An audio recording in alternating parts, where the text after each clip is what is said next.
I am delighted to introduce my new book, Fresh Insights to End the Glass Ceiling. What's so exciting about this book is that we share the true reasons why the glass ceiling exists, and it's not what people think. That's why today's solutions are not working. In here you'll find three-part research that explains why the glass ceiling exists, along with specific solutions to bring it down. So please join me in making the glass ceiling a thing of the past. 1979 was a really good year. That was the year that Madonna, Michael Jackson, Prince, and yours truly turned 21 years old. It really was a fun year.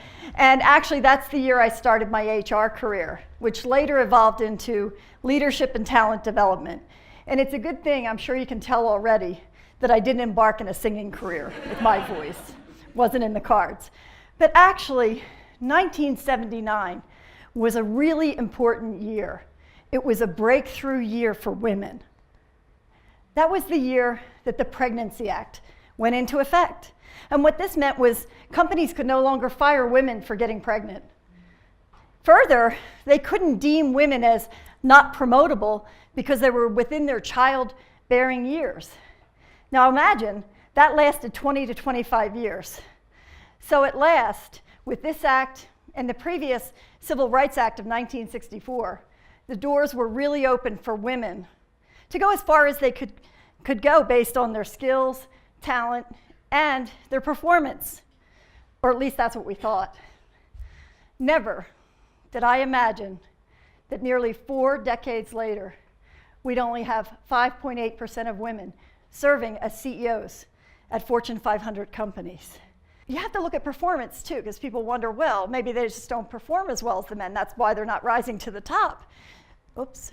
So what the truth is, though, and we cite in the book quite a few studies on performance of women in senior leadership roles, but the Peterson Institute for International Economics completed a study last year of 22,000 companies across 91 nations.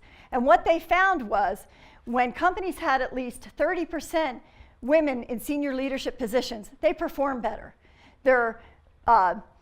Basically, they had net profit margins up to 6% higher, which converts to 15% increase in profitability. Now let's look at the business case. Who can say no to 15% in profitability increase? So we don't even have to talk about gender, we can just talk about the business case to be made. So really important, but again, there's other studies that are consistent with that, but that was a really large one completed last year. So, in terms of the research, I just want to highlight for you what we did in the research. Part 1, we used our leadership risk assessment, and we compared the data of women versus men in study groups, and there was about 135 in each group. The highest risk for women was worrier. You got that, worrier. So what that means is women worry under pressure, stress, adversity, and conflict. And how often does that happen in businesses? Like all the time? Well, women then withdraw.